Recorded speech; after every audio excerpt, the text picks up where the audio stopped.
बीते कुछ वक्त से कश्मीर में जमीनी हालात में बदलाव दिख रहा है, लेकिन इसी सप्ताह 24 जून को राजधानी दिल्ली में प्रधानमंत्री नरेंद्र मोदी के साथ हुई जम्मू कश्मीर की नेताओं की बैठक के बाद एक बार फिर प्रदेश में राजनीतिक रूप से हाशिए पर पड़ी राजनीतिक पार्टियों में जैसे नई जान आ गई है। कई हलकों में जम्मू कश्मीर के नेताओं के साथ हुई बैठक को मोदी के कथित यू टर्न के रूप में देखा जा रहा है, लेकिन असल में ऐसा नहीं है। इस बैठक के जरिए कश्मीर की स्वायत्तता की मांग करने वालों को बिना कोई ठोस आधार दिए मोदी के खिलाफ पाकिस्तान के कूटनीतिक हमले और उन पर मुसलमान विरोधी होने के आरोप का बचाव कर लिया गया है। जम्मू कश्मीर के 14 नेताओं के साथ करीब 3.5 घंटे चली यह बैठक बीते 22 महीनों में विदेश नीति में मोदी की सबसे बड़ी उपलब्धि है। 5 अगस्त 2019 को मोदी सरकार ने जम्मू कश्मीर में संविधान के अनुच्छेद 370 को खत्म कर इसे 2 केंद्र शासित प्रदेशों में बांट दिया था। इसके बाद केंद्र सरकार ने यहां काफी निवेश किया है और अपने फैसले को सही बताने के लिए कूटनीति का इस्तेमाल कर विदेशी नेताओं के दौरे भी करवाए हैं, लेकिन यह सब उतना असरदार नहीं रहा जितना अपने आवास पर जम्मू कश्मीर के अलग थलग पड़े नेताओं के साथ बात करना और उनके साथ तस्वीर खिंचवाना रहा।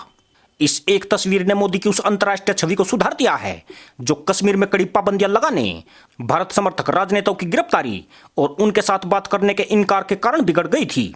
24 जून को इस बैठक के बाद इसमें शामिल रहे अधिकांश नेताओं ने मोदी की इस बात पर सहमति जताई कि जम्मू कश्मीर में विधानसभा चुनाव कराए जाने चाहिए और विधानसभा में सीटों की संख्या को बढ़ाया जाना चाहिए। इस प्रक्रिया को परिसीमन कहा जाता है। परिसीमन को और समावेशी बनाने के लिए सरकार ने पूर्व न्यायाधीश आरपी देसाई की अध्यक्षता में एक कमीशन का गठन किया है।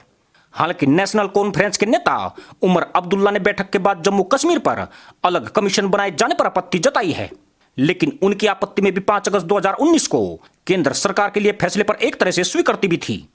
उमर अब्दुल्ला ने संवाददाताओं से कहा कि अगर वाकई 5 अगस्त को लिए गए फैसले का मकसद जम्मू कश्मीर को भारत के साथ ही मिलाना था तो जम्मू कश्मीर के लिए अलग परिसीमन की प्रक्रिया क्यों है? ये 5 अगस्त को लिए फैसले को विफल करता है। बैठक के बाद पीडीपी नेता महबूबा मुफ्ती को छोड़कर 14 नेताओं में से किसी और ने संविधान के अनुच्छेद 370 को फिर से बहाल करने के बारे में नहीं कहा। पीएम मोदी से मुलाकात करने के लिए जितने नेता पहुंचे थे उनमें से महबूबा मुफ्ती अकेली थी जिन्होंने कहा कि भारत को पाकिस्तान से बातचीत करनी चाहिए।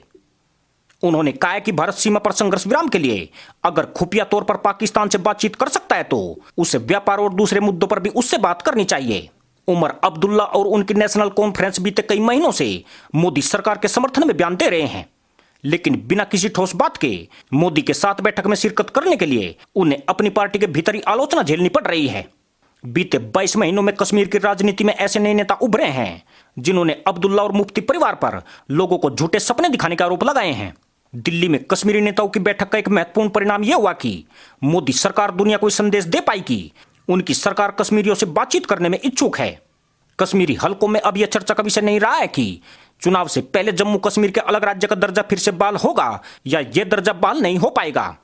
अब जो सवाल पूछा जा रहा है वो यह है कि क्या कश्मीरी नेताओं ने अनुच्छेद 370 को फिर से बहाल करने की मांग छोड़ दी है।